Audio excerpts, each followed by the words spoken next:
Hindi ako ng doktor. Buti na nga lang. Hindi mo rin makakaya. Sige. Ito na lang tayo. Dapat tulungan na tayo. Tol, kita mo yung naka-white. Kasi mamaya mukhang nag-medicine na. Ano ba, malapit na? Hold up to! Tulong! Bibigyan mo ko! Tulong! Tulungan mo ako! Tulong! Tulungan mo ako! Tulong! Teka, tama ba lang siya? Yung hello, Fatima? May na rin po dito sa may choking. Pakita na naman siya.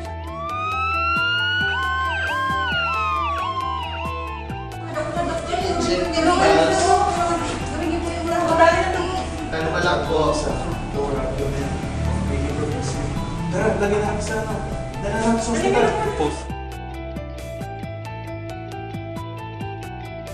Hindi pa ito na-transfuse.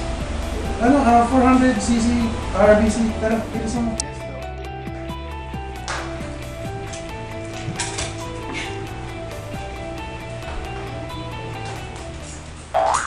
Paano kasi mag-IV transfusion?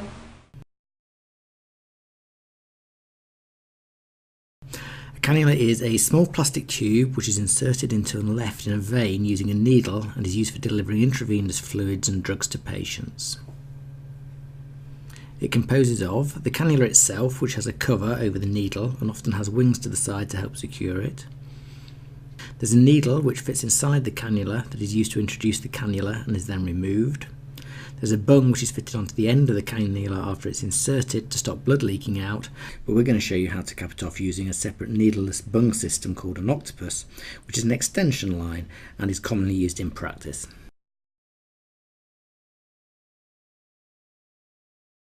Cannulas come in a large variety of sizes. Rather stupidly, it uses a system of sizes where the smaller the number, the larger the size of the cannula. So a 16 gauge is actually bigger than a 22 gauge. You'll find people tend to refer to them by colour sometimes rather than size. Orange is the largest size, followed by grey, green, pink, and blue is the smallest adult size that we practically use. The larger sizes tend to be used if we're likely to need large volumes of IV fluids giving fast, such as trauma, sepsis or surgery.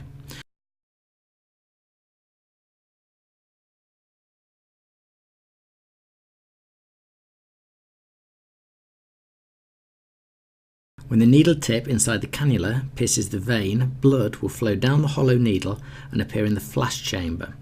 This is known as a primary flashback and indicates that we've entered the vein. Pulling the needle back slightly will cause the blood to flow down the cannula around the outside of the needle and into a second chamber. This is known as the secondary flashback. Lowering the angle of the cannula will allow it to pass smoothly into the vein. Holding the needle still, we can advance the cannula body into the vein all the way and then release the tourniquet. Pressing on the vein at the tip of the cannula will prevent blood from flowing out the end of the cannula when you remove the needle from it. Removing the needle just leaves the cannula in place, which then needs the octopus attaching and then flushing through with saline to prevent the blood from clotting in the cannula.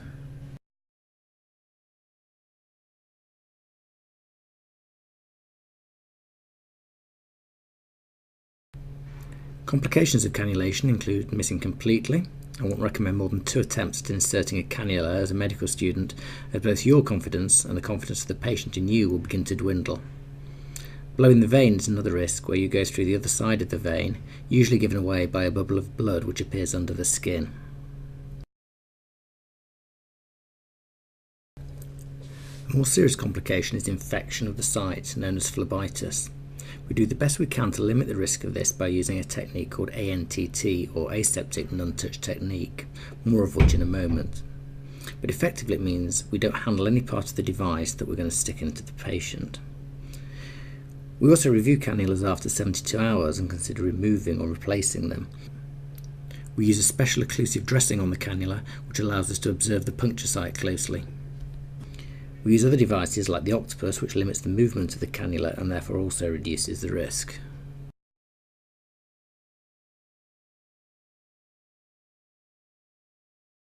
Mention ANTT to some doctors and they'll roll their eyes, but that's usually because they've come across somebody who may have been a little bit overzealous about it.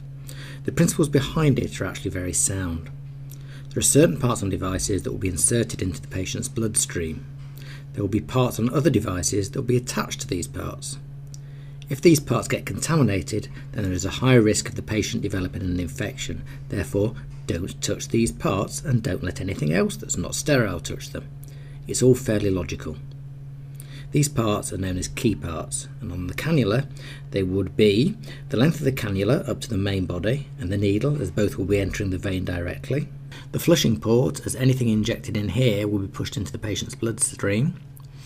The end of the cannula and the inside of the white bung which connects to the cannula.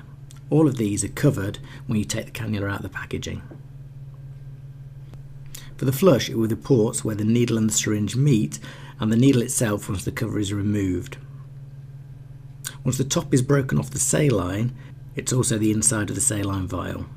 On the octopus, it's the two flushing ports which are not protected, and the tip where it comes into contact with the cannula, which is already protected by a cover when you remove it from the packaging.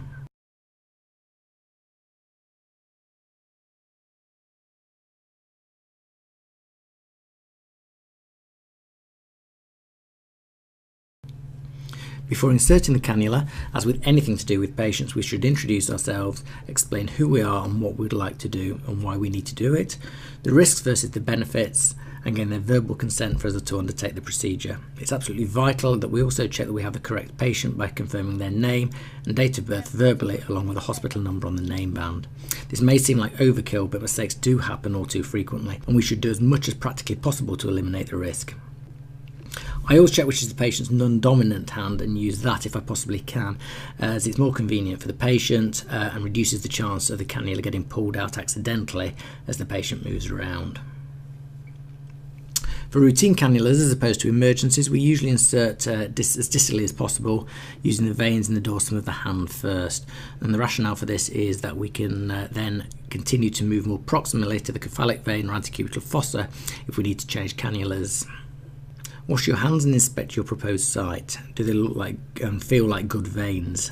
You can temporarily occlude the vein proximally to see how it feels to give you a better indication of the suitability of the vein.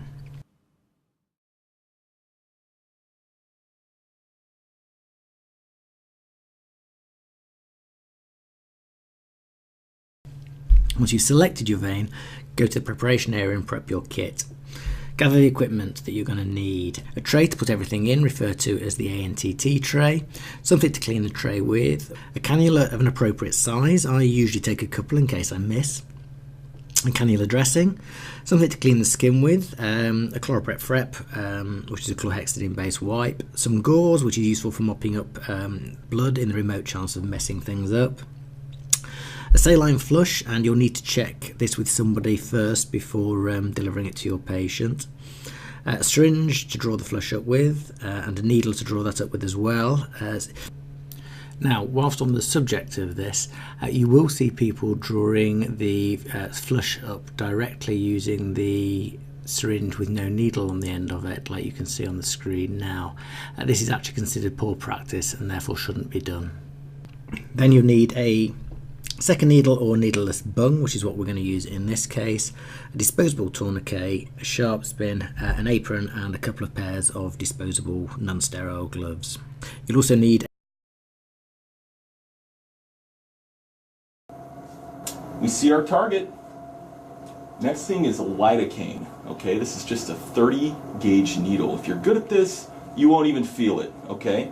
The effective way to use lidocaine is just to go right underneath the skin. You see how that little skin wheel is popping up there?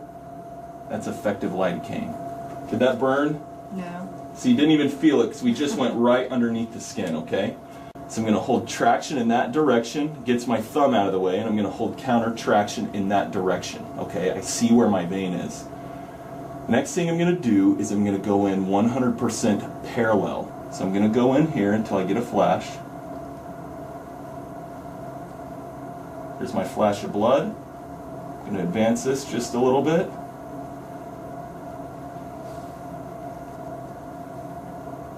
Okay, that is in. Now from here, we need to take the tourniquet off. Gauze has to go under here next, and then the needle can come out. So I better see that every time the angiocath goes in, take the tourniquet off, Then hold digital pressure and put gauze underneath here so you don't bleed all over the patient. And then, last step, we hook up.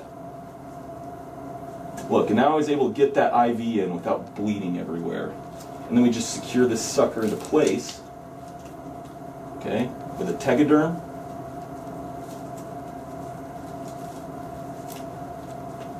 And then we can get another piece of tape here to secure this even better.